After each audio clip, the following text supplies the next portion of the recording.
Welcome to Binge Breakthrough, the podcast designed to help you finally break through the barriers that keep you stuck feeling out of control around food. I'm Master Certified Coach Jane Pilger, and I want you to know that no matter how long you've been struggling or what you've tried, food freedom is possible, and I'm here to show you how. After years of therapy, eating disorders treatment, restrictive diets, and reading all the books, I was still stuck in the on-again, off-again cycle of restricting and binging until I was able to see it all from a new perspective that changed everything. Each week, I will share the strategies, tools, and mindset that allowed me to overcome my decades-long battle with binge eating. Your journey to body trust starts now. Let's dive in. Hello, trusted listener. Welcome to Binge Breakthrough. I consider you a trusted listener because I trust that you are listening to this podcast for a reason. I trust that you are going to hear something today that is insightful and impactful on your journey with food.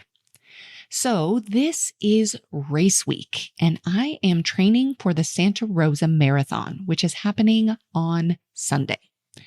Now, my ultimate goal is to qualify for the Boston Marathon and to run it next year when I turn 50. If you haven't been following along on my journey, this is my second attempt to qualify for Boston. And I've shared parts of my journey towards this goal in previous episodes. And I will be sure to put links to some of those previous episodes in the show notes if you want to go back and revisit and just learn a little bit more about this process. And I've heard from many of you that you enjoy these updates that I provide and that you find them helpful. So today, what I wanted to do was share what I've learned from this training cycle. As you know, if you've been following me for a while, I am a lifelong learner, and I love finding opportunities to grow and to learn. And while preparing for this race, that is exactly what I did. I opened up. I figured out, what can I learn? How can I grow from this experience? And while I was preparing specifically for this race, there were some areas where I went into learning and kind of figuring things out around running form and technique. But I found myself very drawn to the mindset piece, specifically of training. And the reason was this: in the beginning of this training cycle, I noticed myself having a lot of doubt. I wasn't sure if I could do it. I wasn't sure if I could achieve the time that I need to achieve.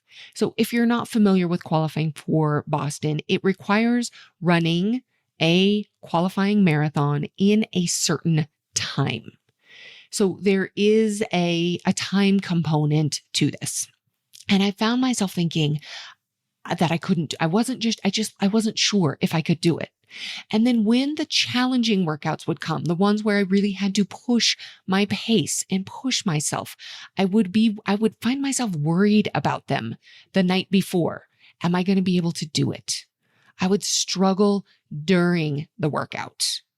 And when I wasn't able to complete it, or I wasn't able to hit the paces that were prescribed for that workout, I would feel very defeated.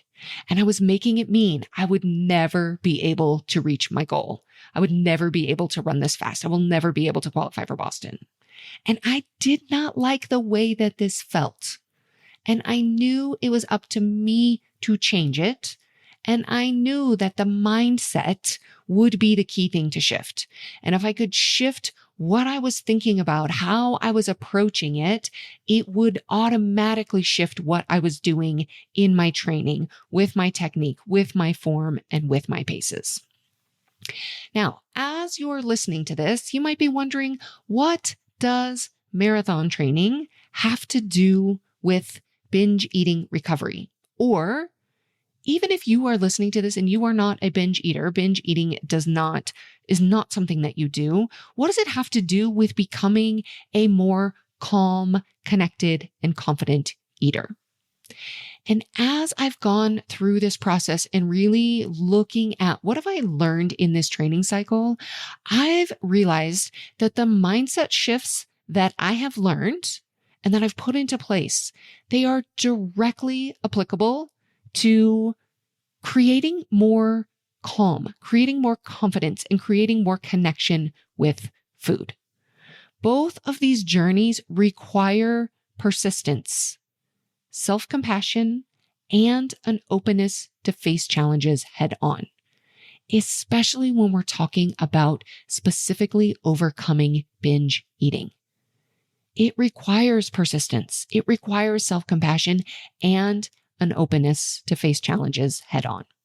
So what I wanted to do today is share the 5 key lessons that I have learned in this training cycle and how they apply to both marathon training and recovery from binge eating. And if binge eating isn't your thing and you're listening to this, think about your own journey with food. All right, so here is the number 1 lesson. Have a goal, but don't be attached to it. So for my marathon, my goal is to run a 3-hour and 45-minute race. My finishing time to be a 3:45 and also to qualify for Boston. Now, I really don't even know what time specifically it will take for me to qualify for Boston. I will link in the show notes an article that I wrote on my Substack that really talks about my journey to Boston, why this even goal of qualifying for Boston is important to me and what it means. How do you even qualify for Boston? What does that mean? I will put a link to that in the show notes. So if you're wanting to know more about this, you can hear more or read more about it. So I have a goal. It's 3:45 and qualifying for the Boston Marathon. But here is the crucial part. I am not attached to this outcome. What it means to not be attached to the outcome is to know that I will be okay if I don't reach the goal. So my goal, my real goal, is to do everything that I can on that day, to see what is possible for me on that day and to give it my best. I don't know if I'm going to achieve the time that I would love to achieve, but I know that I'm ready to try. I also know if for whatever reason, because lots of things can happen during a marathon, if for whatever reason I don't reach that goal, I will not make it mean that I failed. I will not make it mean that I'm not okay, that I'm not worthy, that my efforts were not valid or valuable. So how does this apply to binge eating or recovery from binge eating? Maybe you might aim to incorporate a new coping strategy instead of turning to food when stressed. So this is a great goal or intention to have, but the true achievement lies in your willingness to experiment and to learn about yourself each day. If you find yourself binging despite your goal to turn towards other strategies, try something else in that moment, it doesn't mean that you've failed. It doesn't mean that you're back at square one. Your value as a person remains unchanged. And every experience, even the challenging ones, I would say often the challenging ones, contribute to your growth. Here's how it would show up for me with this training cycle. During my really challenging workouts, when I would notice the doubt creeping in and I would be wondering, can I do this? Or it would sound more like, I don't think I can do it. I would remind myself, I would have this internal dialogue saying, you're okay. Let's see what you can do. And even if you don't make it, even if you don't hit this time or this pace or this goal, you are amazing. Look at what you're doing. Let's just see what's possible today. So this for you might sound like in recovery, you might tell yourself, I'm noticing the urge to binge right now. I'm noticing the urge to get up or go somewhere and eat a lot of food, and that's okay. It's just a feeling. It's not a command. I can sit with this discomfort and let it pass.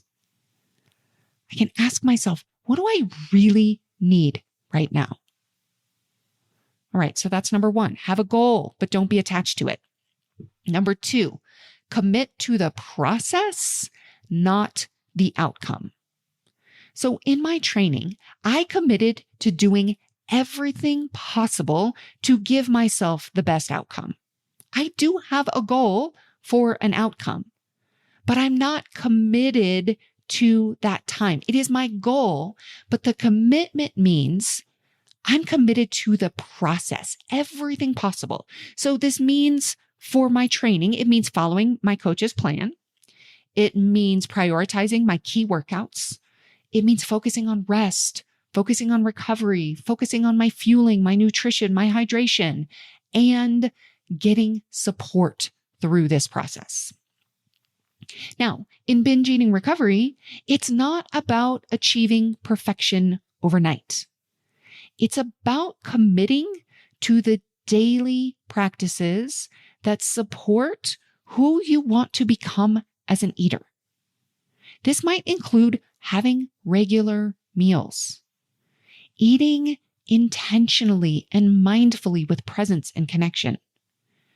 It might include regular processes to regulate your nervous system, journaling, or reaching out for support when you're struggling. What are the things day to day that you are committed to doing?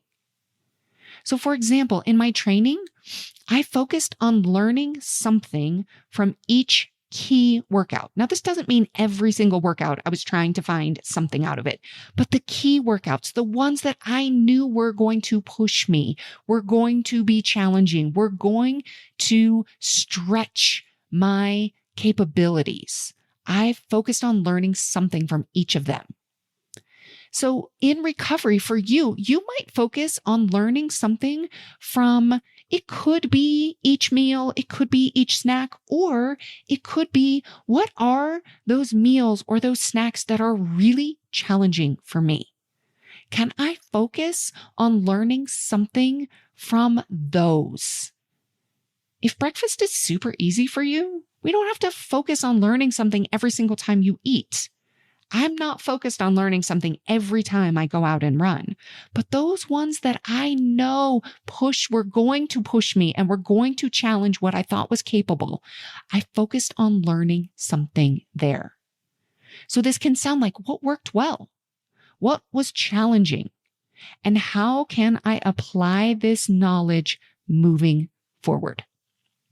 So that's number two, commit to the process, not the outcome. Number three, find balance and variety in what you do. So early in this training cycle, my coach identified that I didn't have enough variation in my running paces. What was happening is that I was doing my easy runs too fast, which left me fatigued. It left fatigue in my body. And then I wasn't able to hit my faster paces in the key workouts. So what we really started working on was making my easy runs much easier, really slowing down and letting them be easy. In my mind, I was afraid, if I run so slow, I'm afraid I'm just always going to want to run slow. Now, that's not how it works, but that's what my mind was thinking and why I wasn't allowing myself to run slower. But what happened was that when I really allowed myself to let those easy runs be easy, I had the energy to run the faster runs faster and hit those paces in those key workouts.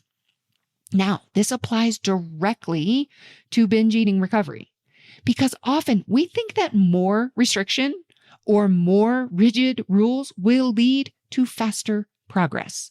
That's kind of like me thinking, if I just run faster all the time, I'll get faster. If I just take all of these things out of my diet and I'm more rigid and restrictive in my eating, I'll get where I want to get faster. But in reality, this approach often leads to burnout and to binging because you've restricted so much, it's not sustainable. Your body isn't able to just keep that rigidity and that restriction going all the time. I have a number of podcasts on restriction if you want to go back and revisit any of those. Balance is so important. Incorporating all foods that feel good in your body is key. So in recovery, this might look like allowing all foods in moderation rather than labeling certain foods as good or bad. It could mean balancing your focus between not only what you eat, your nutrition, but also your emotional well-being, your nervous system regulation, and other aspects of your life, looking at all aspects of your life rather than just focusing on what you eat and how much you weigh. That's number 3. Find balance and variety in what you do. Number 4, find support from people who are doing what you want to do. So early in this training cycle, I got to thinking about what had worked for me last time when I was running faster. And this was years ago, 5 years ago, before I had a pretty bad cycling accident where I fractured my pelvis. I've spent a long time recovering from that injury and recovering from the fracture. And now I'm to a place where I'm ready to push my body and my paces again. And when I reflected back on that, I was like, oh, I was running with people who were faster than me. And when we first started that process, I didn't think I was worthy of running with them. And I didn't think that I could keep up, but I kept going and it was really helpful for me. So when I remembered that, I was like, oh, I can do that this time. I reached out to my local running group and I asked for help. And I had a few people raise their hands. And I ended up running with several different friends over this training cycle. And here's what was so amazing about it. They taught me things that I could not have known on my own. Some would give me advice. They would tell me things that they think about while they're running when things get really hard. They might give me tips on form or breathing or posture or mindset. Some would simply give me encouragement. And when it would get hard, I could borrow their nervous system regulation. I could see they were calm and it reminded me that I could be too. I know I was able to push harder in those key workouts with other people than I would have been able to on my own. I actually have a friend who's also doing this race. And originally we thought we'd be able to train a lot together. But we have different coaches with different approaches and our key workouts didn't really line up very well. But we didn't make that mean, oh, forget it. Now we can't encourage each other. We can't be in this together. We've made it work. We've encouraged each other. We've met up for some of our easy runs and we're still part of this shared goal and this shared experience, even if we're not doing as much together as we thought we would be. So how might this apply to binge eating recovery? Surrounding yourself with supportive people is key, particularly people who understand what it's like, who have been where you are, who maybe are just a little bit further on the journey with you, or they're just on the journey with you. So this could mean joining a support group. It could be working with a coach or a therapist who specializes in eating disorders. It could be connecting with others, joining a community somehow with others who are on a similar journey. And just like I borrowed my running partner's calm when workouts get tough, you can borrow the recovery mindset of those who are further along in their journey. Their belief in recovery can help strengthen your own. And when you're surrounded by other people, you're able to tap into the power of co-regulation. And this will allow you to do more than you could do on your own because you can borrow their calm and their belief when you don't have it for yourself. Now, if you're like, I could never be in a group, there's no way I could even think about that for myself. You can do this with one other person. It does not have to be a group. You may over time decide you want to join a group, or you may decide now, I would love to be around other people. What feels like it would be supportive to you and where you are right now? All right, number 5, envision and collect confidence and minimize failure. So through this process of learning and growing, I learned about treating confidence like a bank account. You make deposits over time as you acknowledge progress and success. So in my training, each completed workout, especially those key workouts, but all of the completed workouts became deposits in my confidence bank. And in binge eating recovery, in your goal of becoming more calm, connected, and confident with food, every small win is a confidence deposit. This could be honoring your hunger. It could be trying a fear food. It could be using a coping strategy instead of binging, or simply showing yourself compassion after a hard day. Now, here's something else that was really important. There were no failed workouts in my training. There was always some progress to be found. It was actually really fun. I started sharing my own progress and reflections with my Cultivate group coaching clients. I would create videos right after my challenging workouts. I would be driving home and I would create a video to kind of just talk through how I had navigated the experience. It was so helpful for me, and I know it was helpful for them too. I actually recently just shared one of these videos inside my Substack Insider community. If you want to check it out, I'll post a link to the show notes. If you want to see what is that video like, I wonder what she had to say. Now, similarly, in recovery, there are no failures, only learning experiences. Even if you binge, even if you have a moment with food that does not really line up with who you want to be as an eater, you can always find some area of progress or something that you learned that will help you moving forward. And the last thing that I learned is that when you're working towards a goal, it ends up showing up in every area of your life. So much of what I was learning in my journey, I was able to bring to my coaching clients. We talk about how to handle really challenging things, how to have those internal conversations when things get hard, and how to regulate your nervous system. So my invitation to you is to take something you've heard here within what I've learned in this training cycle and apply it to your own journey with food. Whether it's dropping attachment to perfection, whether it's working on daily habits that support what you want for yourself, whether it's finding balance instead of the all or nothing thinking, seeking support, or building confidence, know that you are capable of change. Anything is possible for you.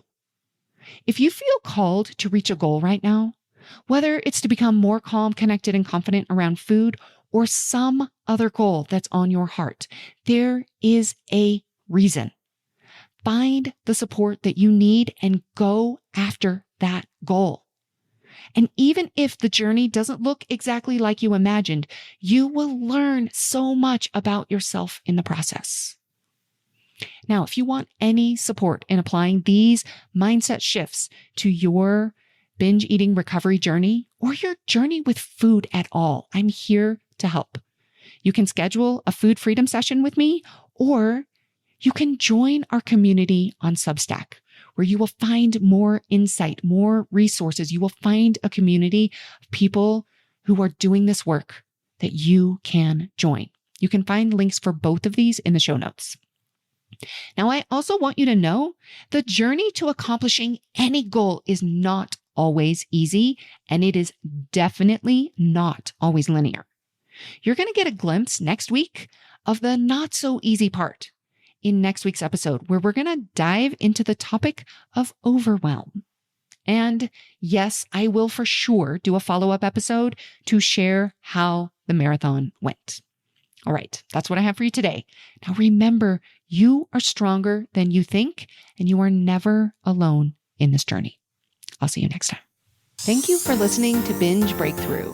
If you want to understand why you feel out of control with food sometimes, I've created just the thing for you. Discover the number one reason why and get 3 things you can do today. Visit bingebreakthrough.com/quiz and you'll have your answer and your next steps within minutes. That's bingebreakthrough.com/quiz.